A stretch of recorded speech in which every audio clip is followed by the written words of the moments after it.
Good morning बच्चों। आज का जो हमारा चैप्टर है लिंग, हमने संज्ञा पढ़ा और संज्ञा के ये विकारी तत्व के रूप में आते हैं लिंग, वचन और कारक। इसलिए विकारी मतलब होता है परिवर्तन। संज्ञा के शब्दों में जो परिवर्तन हो जाता है वो विकार जो परिवर्तन होता है वो विकारी शब्द कहलाते हैं। जो जिन शब्दों में परिवर्तन हो जाए या संज्ञा शब्दों में जिनके कारण कोई परिवर्तन हो जाए वे विकारी शब्द कहलाते हैं। यानी संज्ञा के वे विकारी तत्व जो संज्ञा के शब्दों में परिवर्तन करते हैं।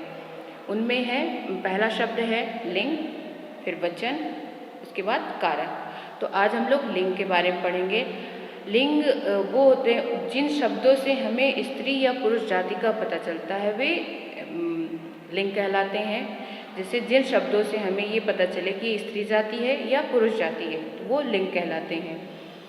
जैसे लड़का लड़की, शेर शेरनी, बच्चा बच्ची, चूहा चूहिया, घोड़ा घोड़ी, ये सब चीज़ें क्या है, ये लिंग के शब्द हैं। जैसे घोड़ा का घोड़ी हो गया तो ये लिंग मतलब परिवर्तन हो गया। उसमें सब क्या शब्द है, संज्ञा शब्द है, इनमें लिंग के कारण परिवर्तन हो रहा है।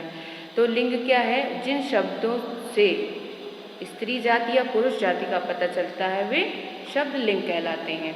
इसके दो भेद होते हैं, पहला है पुल्लिंग और दूसरा है स्त्रीलिंग। पुल्लिंग शब्द वे शब्द कहलाते हैं जिन शब्दों से हमें पुरुष जाति का पता चलता है। पुरुष जाति का पता कैसे चलता है, जैसे मान लीजिए हमने कभी जैसे दादा, नाना, पापा, चाचा, घोड़ा, गधा, शेर, ये सब बोला तो इससे तो हमें लगा कि हाँ ये पुरुष जाति है। लेकिन कभी कभी कुछ शब्द ऐसे मिल जाते हैं जो हमें समझ में नहीं आ रहे, जैसे कहानी, रोटी, पानी, दूध, चांदी, सोना, तो कुछ शब्द ऐसे भी होते हैं।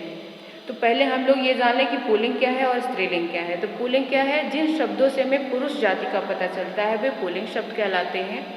जैसे चाचा, पापा, नाना, शेर, घोड़ा, चूहा, छाता। और जिन शब्दों से हमें स्त्री जाति का पता चलता है वो स्त्रीलिंग कहलाती हैं। जैसे चाची, दादी, मामी, नानी, चूहिया, शेरनी, घोड़ी, गधी, ये सब चीज़ें क्या है, ये सब है स्त्रीलिंग शब्द। लेकिन जो अभी हमने बताया कि कुछ शब्द ऐसे होते हैं जिनसे हमें ये नहीं पता चलता कि स्त्री जाति में आते हैं या पुरुष जाति में आते हैं, मतलब ये स्त्रीलिंग कहलाएंगे या पुल्लिंग कहलाएंगे। कभी कभी ये चीज़ें आती हैं। तो इसके लिए एक बहुत छोटा सा है कि आप उस शब्द से वाक्य बना लीजिए।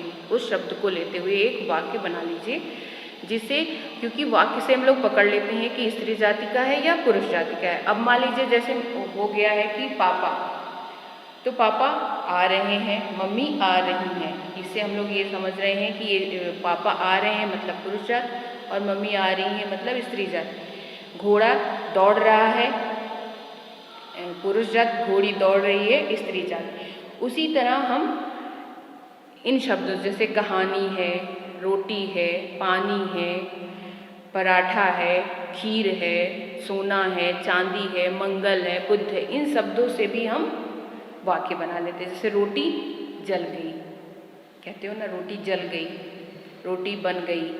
तो बन गई मतलब ये स्त्री जाति का हमें बता रहे हैं। तो हमें अगर किसी भी शब्द के वाक्य को पकड़ना है कि स्त्री जाति में आ रहा है या पुरुष जाति में आ रहा है तो उससे हम वाक्य को पकड़ लेते हैं। रोटी जल गई, पानी गिर रहा है, पानी बह रहा है, तो क्या हो गया, ये पुरुष जाति यानी पुल्लिंग शब्द है। अब जैसे चांदी महंगी है, सोना महंगा है, मतलब सोना और चांदी दोनों धातु हैं, लेकिन दोनों क्या है, एक स्त्री जाति एक पुरुष जाति का है। स्त्रीलिंग में कौन सा है, स्त्रीलिंग क्या है, चांदी। चांदी महंगी है, सोना महंगा है, हीरा महंगा है। तो ये क्या हो गए, हमें इससे ये पकड़ में आ जाता है कि कौन से शब्द स्त्रीलिंग में आते हैं और कौन से पुल्लिंग में आते हैं। बच्चों इसमें कुछ ज़्यादा समझने वाली चीज़ें नहीं है, बस पकड़ने वाली चीज़ें हैं कि अगर हमें कोई शब्द पकड़ना है कि वो स्त्रीलिंग में आ रहा है या पुल्लिंग में आ रहा है तो हम बस इससे एक छोटा सा वाक्य बना लेते हैं और उससे हमें ये पकड़ में आ जाता है कि स्त्रीलिंग में क्या है और पुल्लिंग में क्या है। नहीं, पुल्लिंग शब्द कौन से हैं और स्त्रीलिंग के शब्द कौन से हैं। और इसकी जो परिभाषाएं हैं ये हमें याद करना है, क्योंकि इसको हम लिखाएंगे आपको, तो इसको आप याद कर लीजिए अच्छे से कि जो शब्द स्त्री या पुरुष जाति का बोध कराए वो लिंग कहलाता है। और उसके दो भेद होते हैं, पुल्लिंग और स्त्रीलिंग। पुल्लिंग वे शब्द होते हैं जिन शब्दों से हमें पुरुष जाति का पता चलता है, और स्त्रीलिंग वे शब्द होते हैं जिन शब्दों से हमें स्त्री जाति का पता चलता है। और आप समझते हो उसके लिए हमें क्या रहा है, रही है। रहा है पुरुष जाति है, रही है स्त्री जाति है। मतलब इसमें आपको बस वाक्य, जैसे कोई लड़का बोलेगा कि मैं आ रहा हूँ बोलता है, और लड़की बोलेगी कि मैं आ रही हूँ, तो आप लोग इतना तो पकड़ ही लेते हो कि स्त्री जाति शब्द है या पुरुष जाति है। तो उसी से हम लोग वाक्य बना लेते हैं, जो अभी हमने आपको बताया कि कहानी सुनी गई।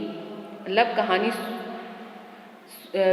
सुनी गई, मतलब हमें ये नहीं कहना वह कहानी सुना रहा है, वह क्या है, वह कहानी सुना रही है, वह कहानी सुना रहा है, वह से कोई हमें वाक्य नहीं बनाना है। मतलब हमें कहानी शब्द को लेके वाक्य बनाना। कहानी पढ़ी गई, कहानी सुनी गई, तो कहानी क्या हो गई, यहाँ पे स्त्रीलिंग हो गई। कभी कभी होता है ना, हम लोग ये जोड़ने लगते हैं कि इसमें बड़ा की मात्रा हो तो ये स्त्रीलिंग में होता है, या बड़ी ई की मात्रा हो तो स्त्रीलिंग में, और छोटी और जिसमें मात्रा ना हो तो पुरुष जाति में आ जाता है। अब जैसे मान लीजिए है पंकज नाम अगर किसी का देखते हो तो अक्सर उसमें छोटा आ, लास्ट में छोटा आ ही होता है, वर्ण विच्छेद जब करते हैं। लेकिन जब स्त्रीलिंग की नाम का कुछ करते हैं तो उसमें बड़ा आ लास्ट में रहता है, जैसे वर्ण विच्छेद अगर हम करें। लेकिन अगर मेरे नाम का कोई वर्ण विच्छेद करेगा तो क्या होगा, उसमें छोटा आ ही आएगा। लेकिन हम तो स्त्री हैं। तो बच्चों इससे नहीं पता लगाते हैं कि कौन सा शब्द, हम बस उससे वाक्य अगर बना लेंगे तो हमें आसानी हो जाएगी अपने आप। अब जैसे मान लीजिए नदी, नदी क्या है, नदी बह रही है तो स्त्रीलिंग हो गए। पर्वत अविचल खड़ा है, पर्वत क्या हो गया, पुल्लिंग हो गया। तो मतलब अगर आप वाक्य बना लेंगे तो कभी भी कोई भी शब्द आपके सामने आ जाएगा कि ये शब्द बताओ। ये किताब, किताब खुली है, पुस्तक, किताब खुली है, पुस्तक, पुस्तक शब्द क्या हो जाएगा, पुस्तक, पुस्तक खुला है। पुस्तक शब्द जो होता है वो पुल्लिंग में आता है। पुस्तक फट गया, किताब फट गई, ठीक है। दूध बह रहा है, पानी गिर रहा है। तो हम उस शब्द से वाक्य बनाएंगे तो हमें स्त्रीलिंग और पुल्लिंग का पता चल जाएगा। तो हमें ये याद करने की ज़रूरत कम पड़ेगी कि कहाँ पे स्त्रीलिंग, कौन से शब्द आ रहे हैं, कौन से पुल्लिंग शब्द आ रहे हैं। कुछ शब्द हैं जो हमेशा स्त्रीलिंग में हो जाते हैं और कुछ शब्द हैं जो हमेशा पुल्लिंग में आ जाते हैं। और जैसे मान लीजिए है कि अब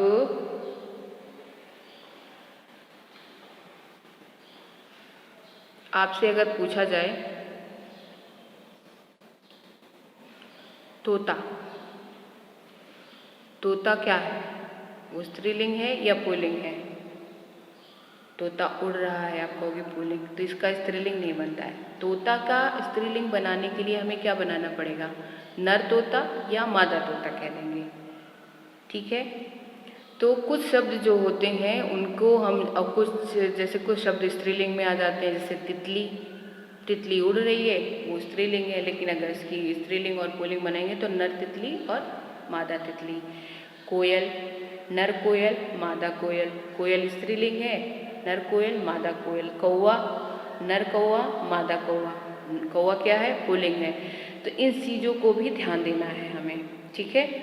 अब जैसे अगर सिर्फ तोता है तो वो तो पुल्लिंग हो गया, सिर्फ कौवा है तो पुल्लिंग हो गया। अगर इसको कहा जाए कि इसको आप स्त्रीलिंग में बदलिए तो इसको आप नर और मादा लगा देंगे। नर मतलब पुरुष जाति और मादा मतलब स्त्री जाति, ठीक है।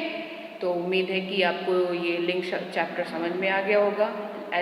इसमें बस आपको क्या ध्यान रखना है कि हमें अब स्त्रीलिंग और पुल्लिंग को पहचानना कैसे है, और बाकी तो हम आपको लिखवाएंगे ही कि आपको कैसे कौन कौन से शब्द स्त्रीलिंग में आते हैं और कौन कौन से शब्द पुल्लिंग में आते हैं, ठीक है।